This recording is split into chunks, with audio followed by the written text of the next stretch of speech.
What's the craziest thing that someone's ever posted that they Hmm. want doing? Man, we get like so much. There was one I remember early on in the days, which was the title of the task was pretend to be my girlfriend, comma, make me a sandwich. And we're like, what is that? It sounds sus. So we're like digging into it. And it was a guy going, look, my parents keep hustling me to find a partner, come over to my house and be in the kitchen and like make a sandwich for my parents so that they can say that's my partner. So you get all this stuff. We've had I think my husband's cheating on me. Can you just like go and like follow Mm. them around?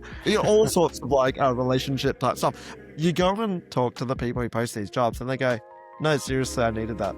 Like they don't think it's funny because they're like in their world, they're Mm. like, no, I really needed that. Why are you making fun of me? Like, I just think I really needed someone to, hand over the clothes back to my girlfriend because, we broke up and I don't want to have to go and see her again, so go and hand over all her stuff to the house. And they're dead serious. It's kind of just hilarious. Like, yeah, I really needed Airtasker for that. And we're just like, sweet, I'm glad we could help you. Hey Tim, welcome. How's it going? Thanks for having me, Jason and Charlie. Cool. So let's begin. I think the best place to start is to have you give the quick overview of what Airtasker is, and how long you've been working on it, and what your role there is. Sure. Airtasker, marketplace for local services. Doing things with a bit of a twist. One thing is that we're an open community model, meaning that it's a platform. We don't tell people how to price their jobs and what jobs to do. Customers ask for anything they want done. Customers and taskers, will make an offer to do that job for you. The second thing that's unique about us is that we're infinitely horizontal, meaning you can ask for anything on Airtasker as long as it's legal. And that's what makes us a little bit unique compared to maybe something like Uber, which is more vertical. Cool. Do you want to give us a sense for scale, like how many roughly users have been on the platform? Sure. So we do over $200 million in GMV per year. Our biggest market is in the Australian market, but we've also started scaling into the UK and the US. Our UK marketplace is over $20 million in GMV annualized. And at a global level, we have over 40,000 taskers who are earning money each year through our platform. Many, many more participants in the community, but really proud of the fact that we're actually putting money into the pockets of that many people. Yeah, that's great. That's major scale. So let's talk about the story briefly.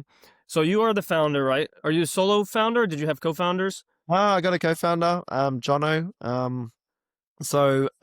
He was probably more on like the ops and technology side, and I Hmm. was more on the marketing, biz dev, growth side of things. Okay. So give us the key inflection points of the story of Airtasker, kind of started from the beginning. What were the major moments where something shifted, the business started to grow faster, anything like that? The thing is, so I've been on this. We launched the company in 2012, so it's like 13 years ago. And I think that the biggest takeaway out of that is, yeah, there's certainly been like sort of like various inflection points, but there's never been a silver bullet where, Mm. at some point we just step back and go, we're on the wave of growth. This is so good. And what I kind of realized is like when you're on a wave of growth, it's very rare that you appreciate it, frankly. Like you kind of like if you kind of have like 8 weeks in a row where you're like up like 4% a week or 6% a week or something like that, you kind of just go, oh shit, I got to go on to the next week and try and do that again and all that. But actually, when you take a step back and you look at what 4% a week compounded looks like, it's like that was the growth wave. I was on it. I really those times and be like, this is awesome. So, when I tell my stuff, they'll be like, man, this number, this thing I'm working on, it only went up by like, 20 or 30 users a week or whatever. I'm like, yeah, you do that 6 times. That is the thing, when Facebook or whatever was looking at going like, that's what it was. I don't think anyone at Facebook ever just sat back and said, done, good. It's, Yeah. it's always a bit of a struggle. So a few different inflection points, no silver bullets. I guess, maybe a few that I can remember. 2 years into the business, we completely rebuilt the app. So we had a first version of the app. We completely rebuilt it a couple of years in. Another really massive one for us was that we did a strategic media partnership with a big television network in Australia, where they took equity Mm. in our business in exchange for advertising our media resources. It seemed crazy to pump like millions of dollars into like TV when we were only doing about that much in revenue. But in hindsight, that turned out to be a big play for us, like building our brand and really investing into that. We IPO'd the business. So actually, no, I would say the next thing was probably like COVID. COVID was disruptive. We're an in-person marketplace. Obviously, when there were lockdowns, we took a hit, but the hit was a little bit smaller than we thought. And actually, what ended up happening is we ended up accelerating through COVID because of the sort of flexible nature of our platform, i.e., we couldn't do domestic cleaning, but we could do draft a COVID policy, set up home IT. I need like an online fitness trainer for my staff. And it turned out that Airtasker, because of the fact that we're a platform, it adapted really well to like a changing set of circumstances. We IPO'd the business in 21. That was an interesting inflection point.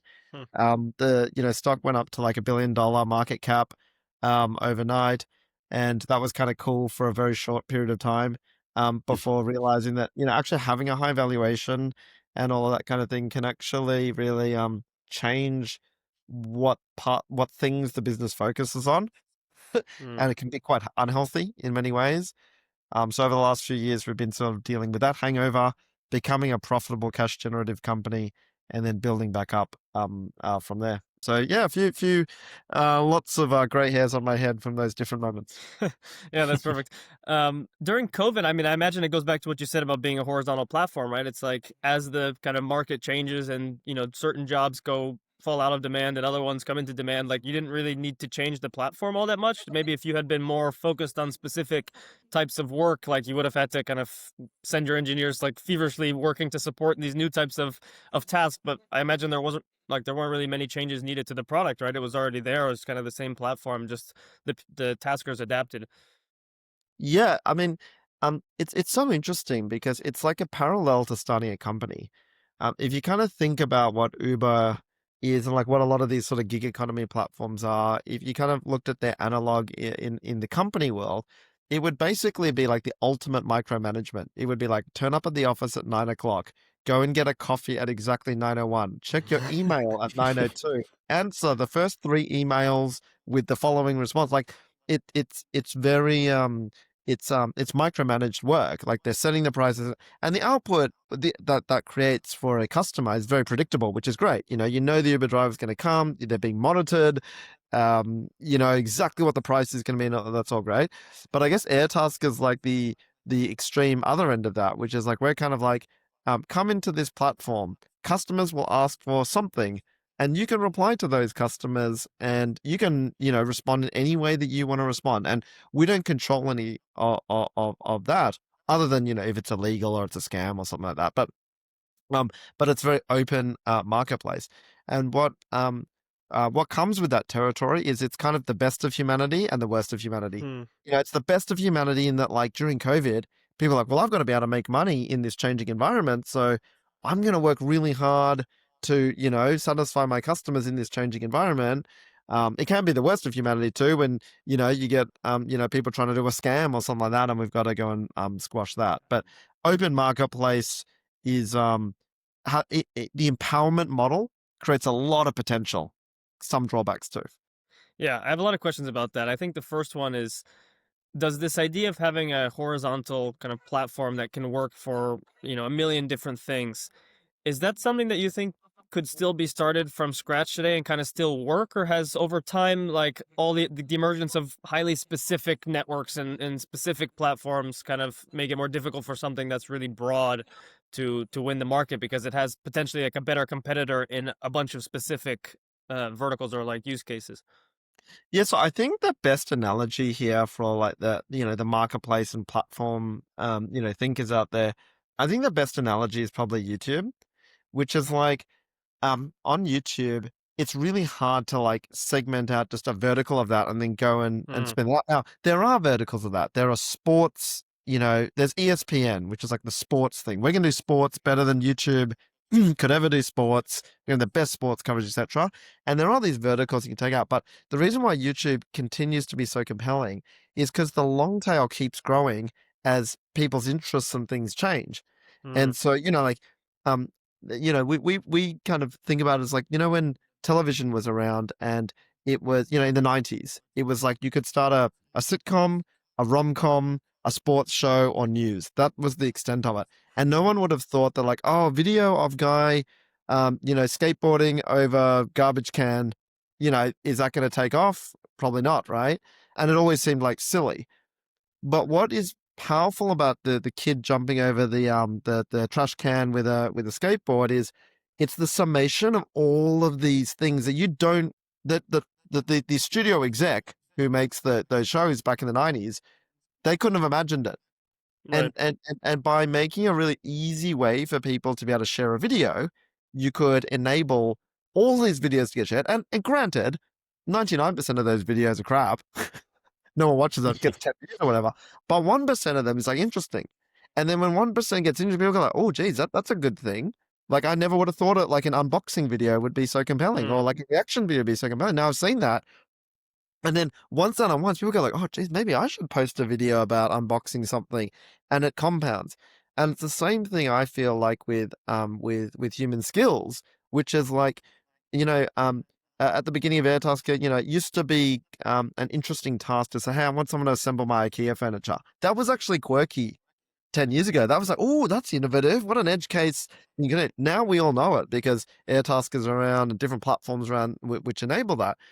But now there's like other new things that are coming up, right? Like, it'll be like, hey, I want a Halloween costume that looks like Moana, or whatever. It'd be like all of these different tasks that are coming up. And I think that just keeps happening over time. And in fact, with AI and autonomy and stuff taking away a lot of like regular jobs, I think this is actually accelerated. Like, there's more things now that like humans can be useful for and humans can do. So I don't think it's I think there'll always be a long tail, and I think that long tail keeps changing as the world evolves. Yeah, that makes sense. So like there's always going to be these kind of vertical areas where you'll have a specialized, like you could say that Uber is actually a specialized version of Airtasker, right? Because it's like someone who's completing a task, which is picking you up and driving you somewhere, and Yes. you're the one who's consuming the task. They're using the app, so you could say that like Uber is an example of a kind of specific kind of vertical use case that could theoretically be done in something. Correct. And you know what's really interesting about that is what we kind of or articulated is that there's a long tail of things even within certain kinds of verticals. So if you look at the way Uber works, is they're trying to like standardize things. So they'll say these are the ways it can work. You can have an Uber XL, a regular Uber, an Uber Black, or whatever. But let's just say you've got some weird thing where you're like, look, I got 4 bikes, and I really need someone to be able to put the 4 bikes, and transport them over to, my auntie's place. And you got to drop off 2 of the bikes, and then 2 of the bikes have to go elsewhere. Uber can't do that. Why? Because like there's not enough people who are like specifically want bike trans or whatever to do that. And so, people then, would always criticize us and go, yeah, but there's not enough of bike moving jobs for Airtasker either. We'd say, no, that's true. Not just the bike job, but the fact that you can post anything on Airtasker means, we unlock that and the Halloween costume making and the, help me set up an AI model, or, help me use a 3D printer, or whatever that long tail is.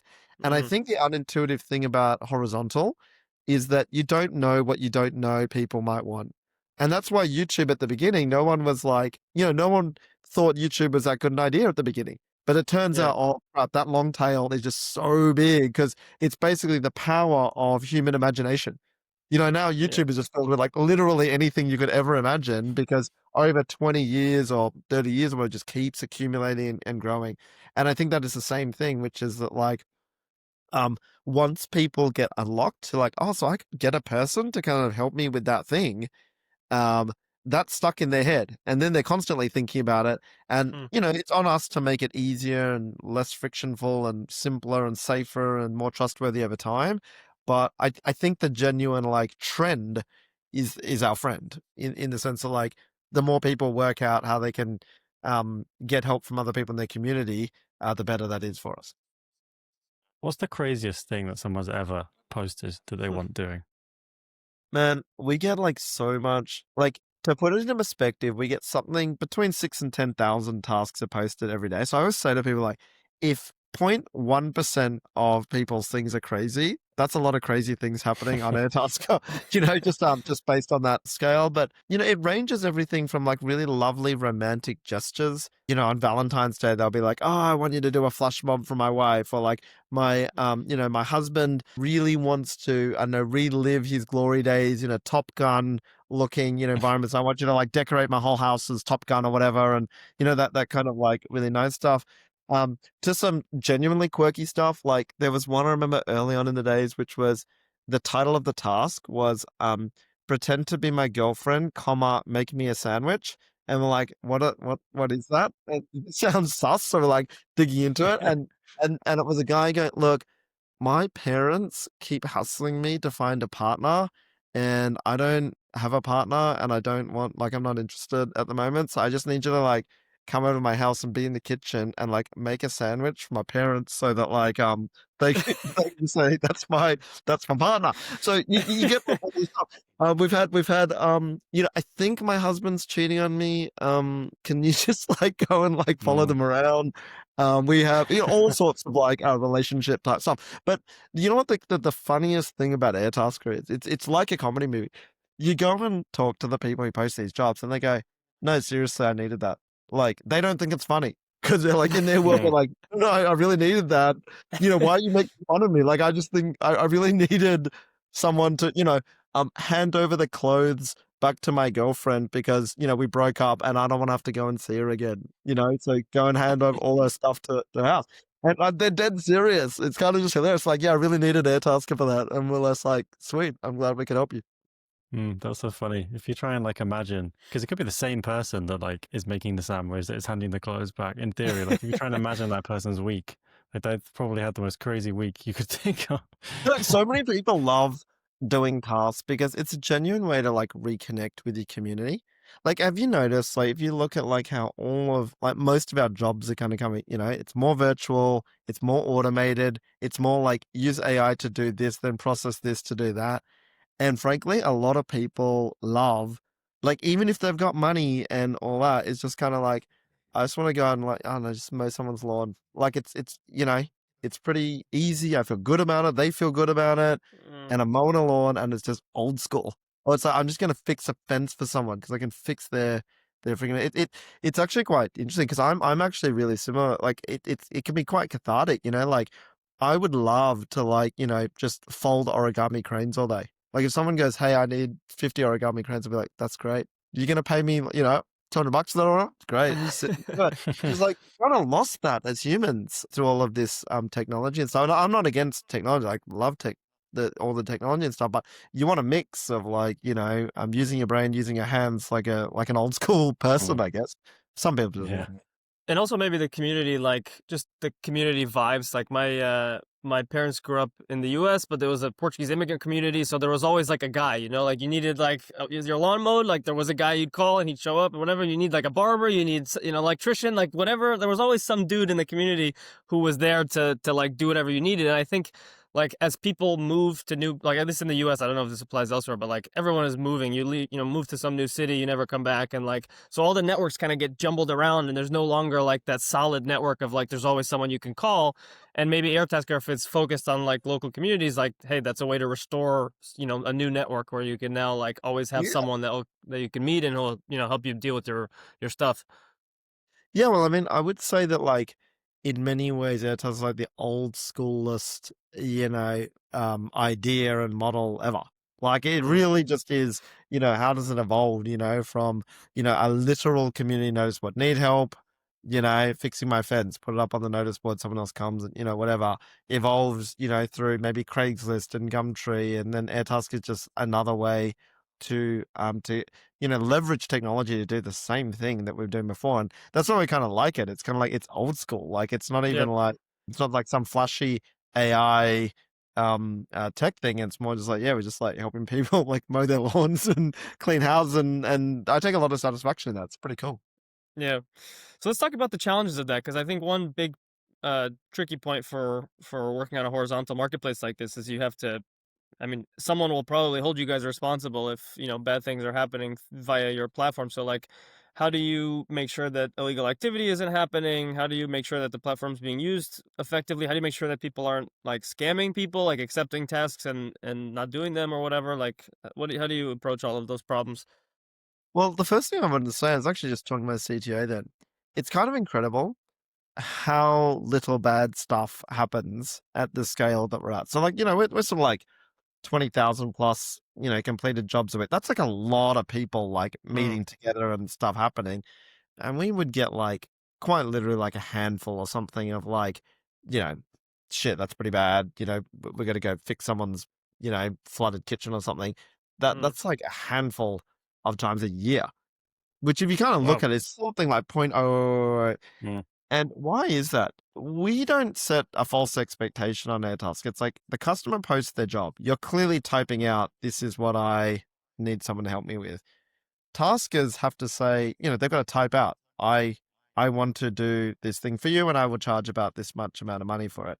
Customer then chooses that person, and escrows the money with us, and then only when the job's done, the money goes out the back end. Now, to me, that's like the most simplistic of concepts. But basically, the customer's never under any illusions that Airtask is somehow pushing mm, something to them. Like, it's not like we kind of go like, this is Bob, he's amazing, $500, guaranteed to do all this stuff, do it. We're kind of like, here's a bunch of data. Bob has done 500 tasks. That is a true fact. We can verify that. Yeah, Bob does have an electrical license. We've checked his electrical license and matches his name. So we'll give you the data, but we'll never sort of set an expectation and say this person's perfect. And so we're kind of telling the customer, please be aware, like make a choice. And I would actually say in that sense, it's kind of similar to like a dating website. The dating website should never say, hey, go out with this person, it's going to be amazing. Like they wouldn't say that. They'd be more like, hey, meet these people. You choose if that person ticks your boxes and does all that thing. And I think what happens when you do that is you treat people like adults. They've kind of got to take responsibility and go, well, I did in fact choose that person. So, I've got to know where I stand and stuff. And I think if you look at what the internet economy has done to like so many people, it's honestly just taken away people's responsibility or any kind of, like it's like you book something on Amazon and go, this will turn up in 90 minutes to your house. And you're like, 97 minutes? Like, what the like, where's this freaking one roll of toilet paper? You said 90 minutes. I want a full refund. Give me a refund for everything, and it's kind of like the expectations that it's like, that's like, is that healthy? Like, you know what my big vendetta is at the moment is like, or like my contrarian belief is like, like free returns on e-commerce. It's Mm. actually not really like a healthy vibe for society. Like, it's cool mm. as like a customer, yeah, do this. But if you think about how many parcels are flying around the world because So people are many. just like, well, I bought 4 and I knew I could return it, so I returned 3 and I kept the one that was good. And you're like, that do you know how much fuel we just burnt to do that? And Yeah. Amazon or whatever is like just paying for all of that because economically it turns out that it's fine. But like that's probably not actually a good thing. Like a better thing for society would be like, look, if you make the wrong decision, you just have to pay like $5 to, make good. And then I think customers would have a different level of responsibility. They'd actually be like, oh yeah, maybe I shouldn't just flippantly order 4 and return 3. Maybe I should just Yeah. think a little bit. So yeah, our platform is more about responsibility. And that causes that's a bit more upfront friction, I must say, which is, we'd love to be able to solve a bit more of that, but that's the trade-off. Upfront friction in what sense? Well, you have to pick the tasker, for Oh, example. right. Like Okay. Yeah. and that's like, hey, pick from 3 people rather than, hey, we picked this person for you, click a button and it's done. Yeah. As it's all like, browse the 3 people, check out their profile. Only once you're happy, decide. Or another piece of friction on our platform would be like that 3 people will give you 3 different prices. Like someone will be like, look, I'd charge 200 for that. Someone else will be, I'd charge 600 for that. And you Mm. got to choose. So that is, in fact, that's friction. Yeah, I suppose like the main difficulty is just maintaining that market and making sure that there is demand to meet supply. And so, I mean, how did it those early days? Did you like pick a particular niche and try and like go from there, or was it really open and infinitely horizontal from the get go? So I think in terms of like how platforms grow, I think that there's kind of 2 ways you can look at it. One is like opening the platform. And if you think about something like YouTube, it was always, hey, you can post a video about anything as long as it's legal. you can, post it on YouTube. But then in terms of like where you're putting like um marketing resources, like limited, resources or effort into, you probably want to pick stuff. So my guess is, and I don't know if this is true or not, but like my guess is that YouTube would have said, oh, look, hey, it looks like people are putting up a lot of skateboarding videos. Why don't we go and, go to the skateboarding community and run an event and kind of go, hey guys, like if you want to post your skateboarding videos on the YouTube, here's how you do it. So like you would keep the platform open so that all the opportunity can come in, and you're always keeping that opportunity open, but you'd probably focus your efforts on the certain things. Mm. And that's essentially what we did, which is we say, you can post a task anywhere in the UK, but where we have limited marketing resources, we're going to focus on London, and we're going to really drive it home in London and make sure that that goes really well. Part of why we were able to do that is because we made the product quite asymmetric, in the sense of like posting a task is just not that hard. And so, it takes 30 seconds of your life. Like, post up a task, need someone to, dress up as a giraffe or whatever, post that task up. And to the downside, it's like, oh, no one answered my giraffe dress up task, damn. You're kind of like, what else? Took me 30 seconds. Yeah. Someone puts up their hand and goes, $50 or 50 quid. I'm dressing up as a giraffe for you this afternoon to promote your brand or whatever. And it's viral. It's like, oh my God, has anyone else seen this? Like, I've got, finally got that giraffe, mascot that we wanted to get. And so that's sort of like the, I guess the unintuitive thing about like horizontal type platforms is you have that dynamic. But what is the parable in all that is you got to keep the platform low friction, and you've got to make it like really slick. And so like, where did YouTube correctly put all of its efforts? I think they made upload speed like insanely fast. Like, it was like, back in the day, it was like upload a 20 megabyte video, and on other platforms it'd take like 20 minutes to upload. And I think YouTube made it so it's like, 10 seconds, bang, we've uploaded your video. And for Airtasker, it's similar, like, how do you make it like super low friction to like express yourself and say, this is what I need? And that's where some of our innovation is. Yeah, it makes a lot of sense. That takes us right into user acquisition. So it sounds like you went kind of city by city or geography by geography. But when let's say you decided like, okay, we're gonna invest our time now in London, do you go after any particular use cases, or do you like? I'm talking about your marketing, your maybe influencer marketing or paid ads or whatever you do to kind of focus on that area. Do you kind of present it in the horizontal way, or do you pick like maybe the 3, 4, 5 use cases you see as being the most used and the most compelling, and make like ads and stuff targeted specifically for those? Yeah, really, a really tricky one, and no 100% answer in all directions on this. I'll give you some examples of this kind of like no 100% direction. On Airtasker, we call it posting a task and making an offer. In the traditional, I guess, trades world, you would call it posting a job and receiving a quote. That's what. Now, the question is like, what's the right thing to do there? Is the right thing to come to the existing sort of way of doing things because it's easier to sort of talk about and pull people towards you that way? Or is it better to set your own standard and then talk about that?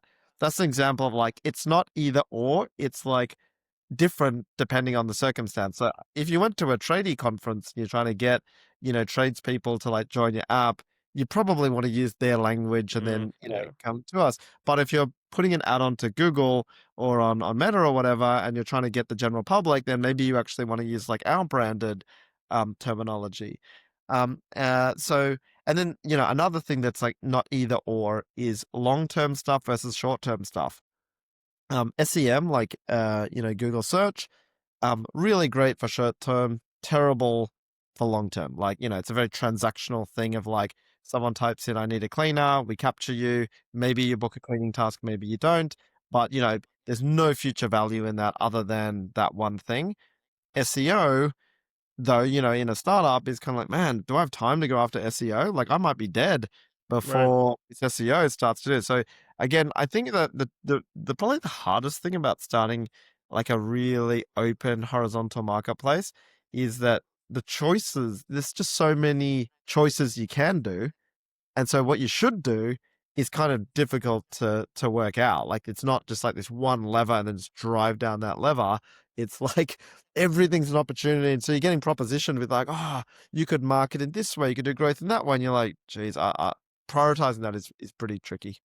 So what worked for you guys in the early days? I know you mentioned that you partnered with a media company. I don't know how far along that was, but was there other things that really started to work? Was it, paid ads? Was it some kind of UGC like influencer stuff? I guess maybe this was kind of predated that whole wave, but what worked for you guys?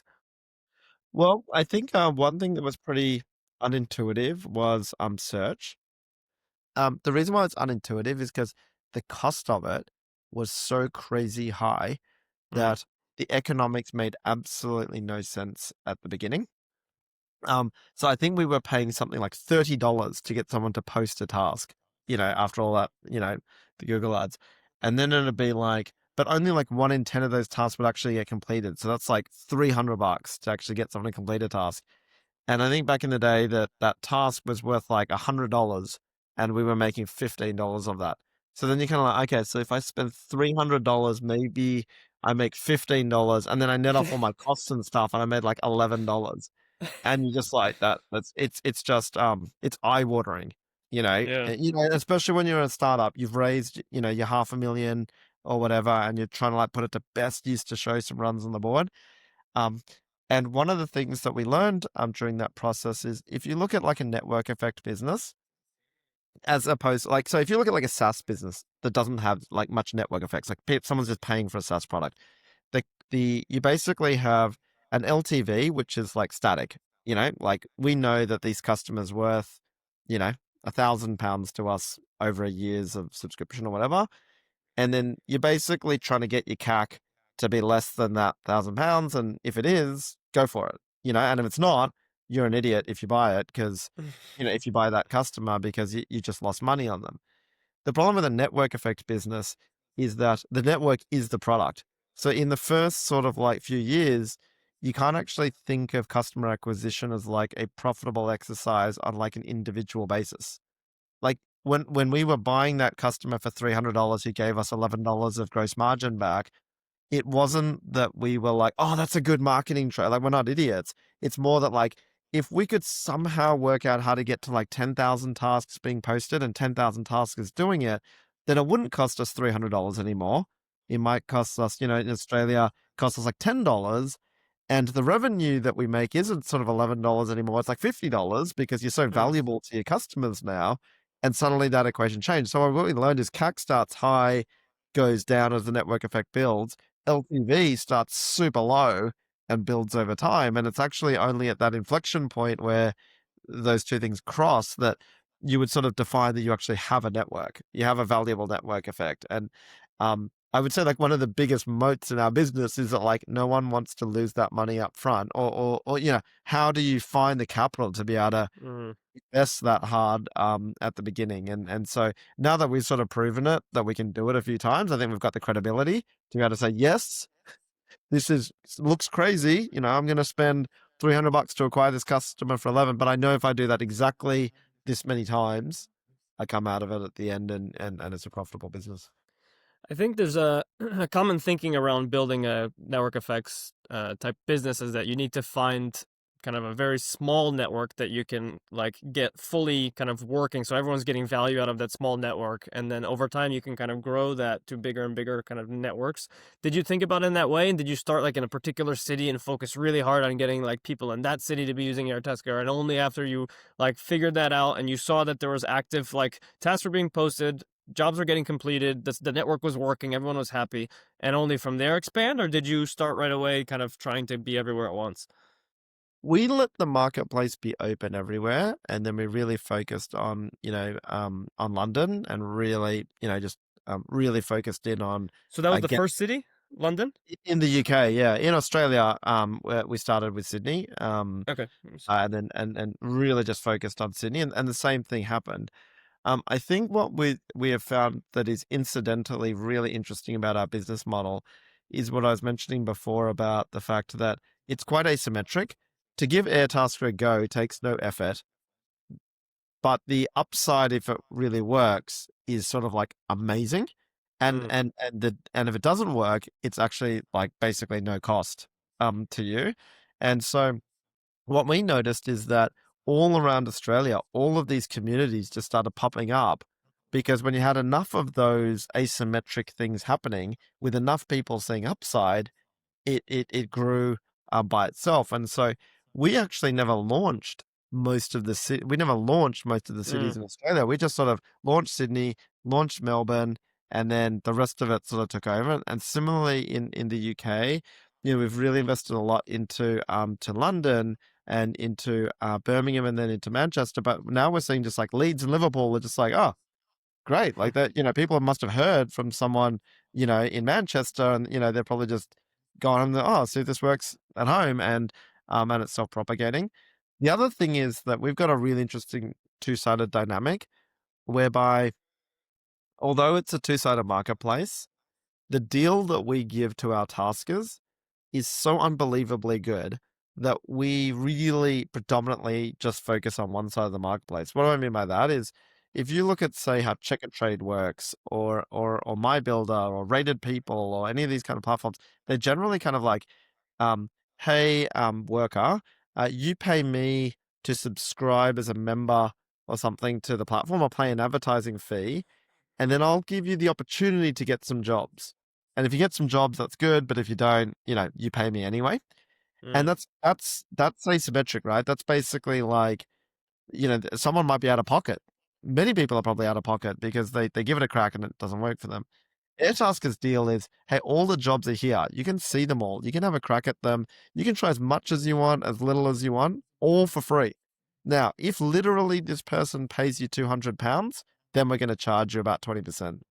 And although like nobody loves getting charged 20%, the real unlock in that is that we don't charge you to join the marketplace, to take a look at all the jobs. All of that value is for free. And that's really, really powerful, right? Because like it's like if YouTube said, hey, it costs you 10 cents to upload a video. You'd be like, Right. not doing that. Like it doesn't sound like a lot of money, but it's like no one's gonna upload video of grandma blowing out candles on her birthday cake if it costs 10 cents. And so there's a big difference between 10 cents and zero. And that is what Airtasker enables. And that is why I think we can really scale into these these new marketplaces without having to invest that much. I think that also like says a lot about the confidence of you having or having confidence that that person will come to the platform and find something. Because if you're charging up front, it's almost like I'm not really sure I'm going to be able to monetize you, so I'm going to charge you up front and kind of gatekeep the whole experience so that I make sure I make my LTV. Totally. I think there's a couple of things wrong with that kind of model. I think for one, to your point, it creates like the wrong incentives. It actually kind of goes, well, my incentive is to get you to believe that you can make money versus I actually get you to make money. It also creates the wrong incentives on the other side of the marketplace, which is like on Airtasker, we because we are incentivized on a successful, happy transaction, that's the only time we get paid. We want the customer to find the best person. We don't want them to find the person that just paid the platform the most amount of money. So like we are kind of like SEO. We're like, hey, this is actually the most relevant thing. It's a very noble cause. It's just literally the most, whereas those other platforms, it's a little bit more like SEM. It's kind of like, well, this guy paid me a lot, so I'm going to put them up at the top. And if you look at like over the long run, why I think that model's broken is that it's all about aggregating customer demand because that's what the taskers want. That's what the workers want. They want access to job opportunities. And so that means that in order to be able to do that, you've got to have a good customer experience. And the problem with an advertising driven website is that they're not incentivized to create a good customer experience. They're incentivized to get you sticky enough so that they can put a bunch of ads and charge for that in front of you. So, like every model has its pros and cons. So don't get me wrong. I don't think one is like ethically or principally right or wrong, but I think that's the issue with that sort of advertiser funded model. So going back to Sydney and when you started kind of expanding there and, you launched there and you put in some actual, like you focused on growing it specifically in Sydney. What were the specific tactics that you used on the kind of marketing side to promote the platform? Maybe some that worked, some that didn't work? Well, I think maybe unintuitively, one of the things we did do at the beginning is we would do a lot of the tasks ourselves. Like we were really, I started doing this when I was probably 27, 28, and so was my co-founder was, about the same age. And so we weren't married, we didn't have kids or any of those kinds of things. And so it was just like all on whatever it takes. We'd decided like this was our thing, we were going to go do it. So one example would be like, it was just like, we have to get more jobs into this marketplace. So one thing is like, if a job's coming up, no one else is doing it, let's go out and do some. Because like, we just got to do something and get it moving. Another thing that we did that was similar to that was that we would actually go to small businesses and say, hey, if you need something like a letterbox drop done or like a promotional campaign doing, I will take responsibility of that campaign for you. And then I would just go to Airtasker and I'd like post up like 50 jobs, and that was a way to like drive that traffic in. After about 6 months, we absolutely stopped doing that because it's just like, oh my God, that was I was starting to become a letterbox drop expert, like literally like having to like, people would call me on the weekend, like literally on my anniversary and be like, hey, I found a bunch of like flyers thrown into a bin at this train station. And I'm like there driving out, picking out flyers out of the bin and taking photos of them and all this kind of crap. But I think a lot of it was just like that resilience to go through that and being willing to do a crap load of small things, of which nothing is a silver bullet. Like younger marketers and stuff, they're almost like looking for this thing that they can like ship it and then boom, I'm a billionaire. And I'm kind of like, I think it often doesn't work like that. I think it often is just like, just get better, a little bit better tomorrow. If you're doing that and you have faith in that process and just keep doing that, that's how you're eventually going to get big.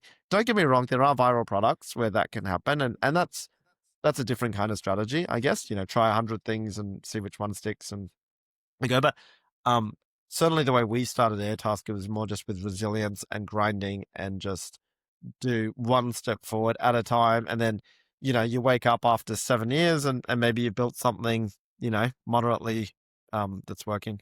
Cool. So I want to talk a little bit about retention, both of taskers and of folks that are posting tasks. Do you do anything there, like as far as the app's design or maybe kind of notifications and like just optimizing for getting people to actually post their second task or to complete their second job? Like, how do you think about that? Or is the platform kind of naturally, like once they have the magic moment of doing their first task and getting paid or posting their first task and having it get done, that people just like your retention is already pretty good just kind of on the back of that? So generally what I would say is we have very, very good retention, but we don't have strong enough frequency. What I mean by that is like we will often look at it and we like look at our layer cake of cohorts of users and we're like, oh, that guy, is actually from cohort, from 2016 or whatever, and they're still using Airtasker. But if you look at how that person contributed to the layer cake over the years, it'll be like, posted a task in 2016, didn't do anything in 17 and 18, came back in 2019, didn't do anything in 20, came back in 23. And so we don't have so much like of a churn thing where it's like, oh, they stopped using Deliveroo and now they've switched to Uber Eats and they're gone forever. We have more of an issue of it's more like the Airbnb or Booking.com problem, which is like, you just don't repeat enough for, the way we can increase value is by getting you to more frequently use. Right. And there are two main vectors that we have on that. Where we do get frequency from now is on what we call like cross-selling, which is you'll use a plumber on Airtasker and then you'll say, oh, I need a photographer, I need an accountant, I need a surveyor, I need somebody to do a different thing for me. But where and we're pretty good at that. We couldn't get better at that. I think that's mainly to do with like inspiration. People who bought this also wanted this and getting that right. It's hard to do, but that is an area where I think is a vector for growth. The second one, which is probably more like under our nose, is that heaps of people use Airtasker, and then they'll literally, when I'll go and call them or whatever, and they're like, "Yeah, thanks so much for building Airtasker. It's so great. I get all these customers." And then, like, obviously for the second transaction, we don't go through Airtasker. We just do it on the side, and that's good. And frankly, for the most part, I think there's no point in calling that leakage per se. Like some people call that leakage, but I actually think that that's like the wrong lens because it's like, hey, once someone's met, they don't owe it to you to come Right. back to the platform. Like, if you met on Tinder, Tinder can't be like, hey, you married that person? Hey, come on, that's big value. Give me some more money. Like I added a lot of value to you. And so we don't think of it that way, but we do think about like, how might we do that? And the first thing that I think is interesting about that is we have a profitable business model just based on the introduction. So we're like, that's good. We're making money anyway, and we've got a good enough business. Then I think about the second transactions and I'm like, hold on, the price value thing here does not make sense for us to charge 20%. Like we're charging 20%. Like how are you going to demonstrate 20% of Right. income like the rest of time. Like that doesn't make any sense. So the first thing we do is actually acknowledgement, like look in the mirror and go, how much value do you think we're creating? And we actually only a couple of months ago reduced the price for the second tasks down to like 4%. For Because we're second like, test with the same with the same tasker that you've already. correct. Because what we realized is we don't deserve an introduction fee. There's no introduction. The intro is already made. But what we Right. do need to charge you for is like the payments and insurance and all that kind of stuff. So basically we charge 1.9% plus $5 on that second transaction. It's just to cover insurance and stuff like that. It basically ends up being somewhere between 2 and 4% of the task, which is I think pretty reasonable. Then we kind of had a look at like why do customers keep coming back? And you know what's really interesting here? It actually turns out it's more to do with like sort of social dynamics than it has to do with like rational pros and cons and costs and benefits. Like the reason why we found out most people come back to, because we get like thousands of people come back to Airtask every month going, I want to book that same person, right? Well, like, if you're a completely rational econ or like, a rational economic thing, it's like, oh yeah, you could just text them on the side and you don't have to pay anything for that. But most people actually found that like it just is like out of context. If I like text a plumber from 9 months ago and go, oh hey plumber, do you remember me? My name's Jason. I had that like toilet that was a bit broken, and you said that if I needed you again, I could call you. It's like that's just weird. And so what makes more sense is like, oh, actually, if I go back to Airtasker, I have this contextual window of like, yep, that's Bob the plumber. Jason, yep, need to rebook you again for that thing. Cool. I remember all of your details. Great. I can go do that. And so between doing that and payments and providing the insurance and providing the, I guess, assurance that someone, i.e. Airtasker, is monitoring and looking down on what's going on is actually very, very valuable. And so it's less about, what do I get for my 4%? And it's more about making it convenient and intuitive to go and do it. Well, I imagine that 4%, if that 4% was still 20% like it was, I have to think like that change made an impact, right? Because I think if I'm paying someone like $500 to do some task, right, and I'm thinking about paying you, 20% versus 4%, that will probably change my calculus on maybe I should just call the guy on WhatsApp. Oh, 100%. You would not just be neutral, you'd be incentivized. Like, how can I get around this? Because I don't want to pay 20%. Exactly.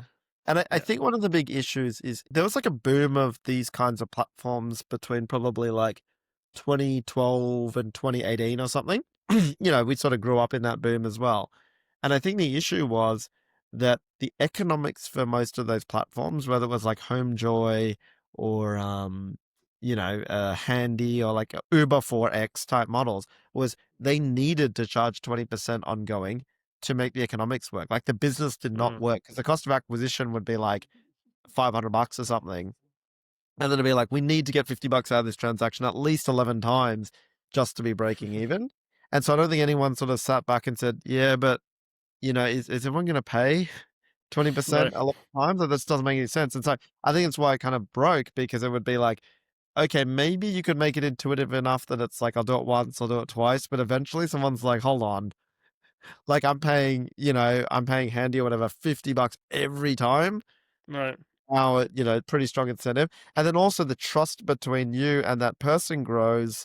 So you're just like, those economics just didn't really work. So, I think that's why they sort of never came to that conclusion. Like, if you look in the mirror, as a founder or as a businessman, you look in the mirror and you're like, what value do I bring to people? You're kind of kidding yourself if you're going to get 20% out. And that's why everyone hates the recruitment agencies and all that have that model and Right. sort of contractually sort of entrench themselves with that, because it's just like, it's not worth it. It's the wrong framing. Well, it's also credit to you guys because I think, like, I would imagine that a bunch of the companies kind of in that era were sort of blindly following the kind of Uber model or the Airbnb model where they do kind of take a consistent cut. And like you guys had the ability to realize that these are not the same businesses, right? Like if I'm trying to get an Uber, way less likely that I'll call the last Uber that I had and he'll just happen to also be driving around like that day and be able to pick me up right then when I want. In the same way that if you use, you get a plumber through Airtasker, you can kind of just call him up on the side and be like, yeah, can you come tomorrow or 2 days? And like, there's a decent chance that he can make time for that. But it's just like a different use case, and that requires a different monetization model, right? Like you can't just blindly follow the footsteps of some some kind of related company that has some similarities. You have to actually think from first principles and figure out like what works for your specific case. Totally. And, it comes down to just like kind of stepping into the shoes of a user and just kind of being like, okay, so, I'm booking this thing and then it shows a fee that goes like, this, you're about to pay 200, Airtasker is going to keep 40 of that or whatever. And just like, yeah, nah, like not doing No that. chance. Well, like, and by the way, I think this is the other tricky thing on it. You got to balance like having a profitable business and making the economics work. So you do have to be able to charge money and have a viable business because it's in everyone's interest that the platform can keep going and it makes enough money to pay the salaries of all its people and all those kinds of things. So you got to make sure that you keep that in mind and balance. You can't make it like 0%, even if you want to do Right. that, you probably can't make it 25%. And this is why all of these decisions I think are really hard because it's never like a one size, like this is just the exact right thing to do. Like basically whenever I hear like people say those sort of like soundbitey things, like you just got to optimize for this. And I was like, really? I bet it's not that simple. I bet it's a bit of a this and a bit of that. It always makes for less compelling sound bites, but like I think that's the issue. Cool. So I think the last bit I want to talk about is just expansion. We touched on this a little bit already as far as kind of moving to the UK and everything, but what we didn't talk about yet is just how did you make the decision to expand out? And was it kind of like Airtasker was already available and open everywhere, and you just saw that usage kind of was happening organically in London or in the UK, and that's kind of what pulled you there? Or were there some kind of active decisions of like, okay, we don't have much usage yet, or any usage yet maybe in a particular country, and now we're going to put a bunch of effort into like actively expanding into that region? Yeah, so we did actually have to make the decision to launch. So generally like at a technology level, we would each new country is a tech unlock for us. Like as in we have to build a configuration layer on our stack that goes, okay, if it's in the UK, it's going to be in pounds, it's going to be this time Okay. zone. Yeah. Turns out that there's other interesting things like, for example, I think boroughs in London, they're not actual geographic polygons in Google. Like it's actually kind of like a borough is like a general concept, but it's not like if you step over that geographic coordinate, you've now moved from this borough to, it's more like a, oh, roughly this. And yet that is the most intuitive way that people describe where they are, and so there are lots of like tech consideration we had to do. So it was quite a big like, hey, we're going to do this or not going to do this. Um, I guess two things to say there. At least one really important one is that I think you can't overthink a lot of these things. And I think overthinking is something that holds a lot of people back from doing shit. What I mean by that is like there's only so much analysis and thinking and planning that you can do to mitigate something to know whether this is the right decision or not. And frankly, I think one of the things that we've sort of acknowledged over time is there's probably more unknown stuff that we don't know, Mm. more than there is stuff that we can actually figure out here. And again, I think it's kind of like being, honest truths to yourself. It's like, of course, you want to have a paper that goes, I thought of everything, and now that's the exhaustive list of things to think about, and it's done, and therefore I do this, and therefore it must be the right decision. It's like, probably not true. Probably 80% of things are outside of your control, 20% are in your control. Sure, go and sort out the 20% and try and get them as good as you can. But like, frankly, when we launched in the UK, it could have been that there was some unknown that we didn't know. Like, I don't know. Uber's decided to start Airtasker or whatever. It could be, I don't know. Everyone hates the name Airtasker and it's just never going to work. Or it could be, like there's so many things that are outside of your control. And so I think like as a startup principle, working out the low cost way that you can get into market and start learning about what's actually going on is kind of critical, versus all this time spent at your desk trying to like work out all these plans and all this stuff. It's mostly you can, I usually say to people like that decision that's going to take you 3 months, you can probably make in 48 hours. Like honestly, you probably can. Like know what data you need to be able to make that decision. Try to work that out. Don't get me wrong. I'm not talking about being flippant or being silly about things, but once you've passed your the diminishing returns on like more desktop analysis is probably just a massive negative. So Yeah. rather lower the cost, make it a two-way door decision, don't make it a thing that is going to kill the company if you get it wrong, all those kinds of things. And that's the better way to go. And, in choosing London over, say, somewhere in America, it was honestly just like, hey, it's a freaking big city. That's probably pretty good. Like speaking English, all the same internet infrastructure in this internet marketing infrastructure in the sense that it's Google based, it's Facebook based, it's Instagram based. So, there's probably about 6 or 7 things that we looked at. But I do think that's probably the most powerful thing. Acknowledge what is not in your control and don't try and control it.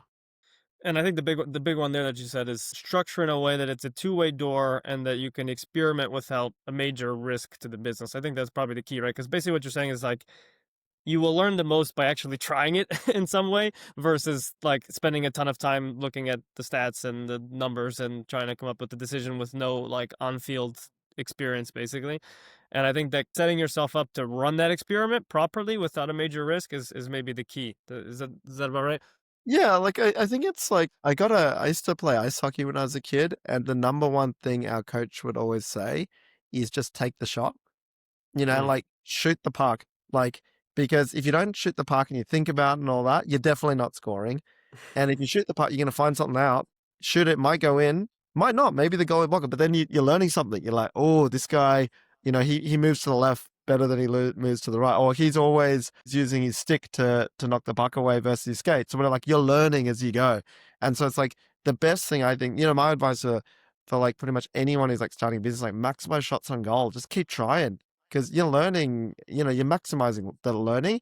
And if you maximize the speed of that learning, you're going to beat everyone just on the basis of you're getting smarter about your domain faster than anyone else.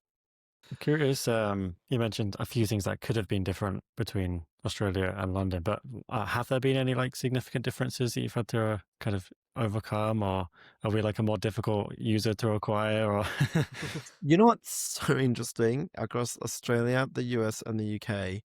The average task price is basically the same on an FX adjusted basis within like a few percentage points. The top 5 categories are the same. The assign rate or the completion rate on tasks is almost exactly the same, depending on the stage of life of that marketplace.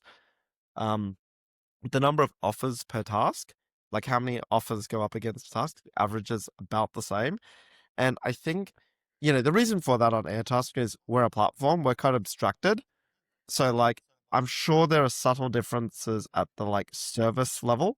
Like, like in the United States, I'm guessing that in, some areas there's a lot of like snow shoveling, and in other areas there's no snow shoveling.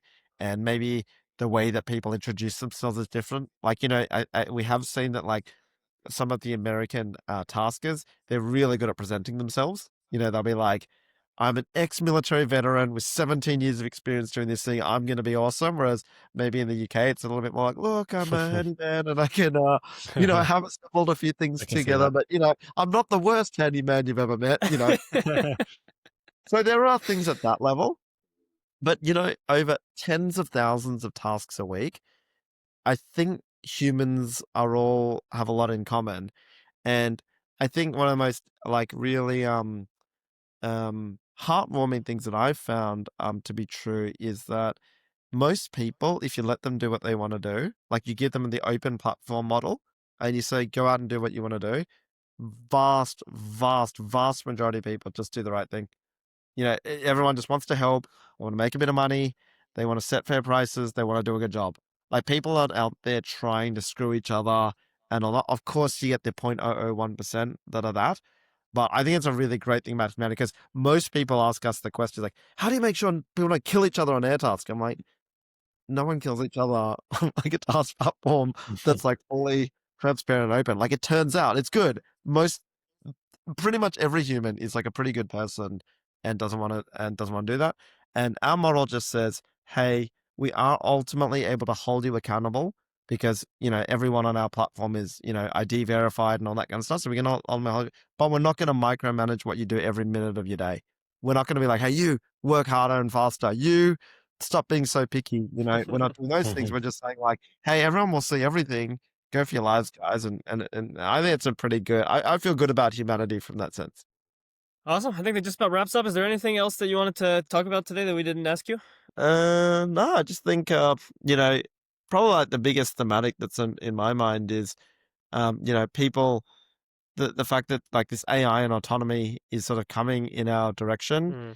And I think that it's both a good thing and a bad thing. I do think there's going to be a ton of disruption in the you know short to medium. Like you know, if you look at the Waymos, if you ever capture one of those things, you're kind of like, oh man, like this is good, and it's gonna I think be very disruptive.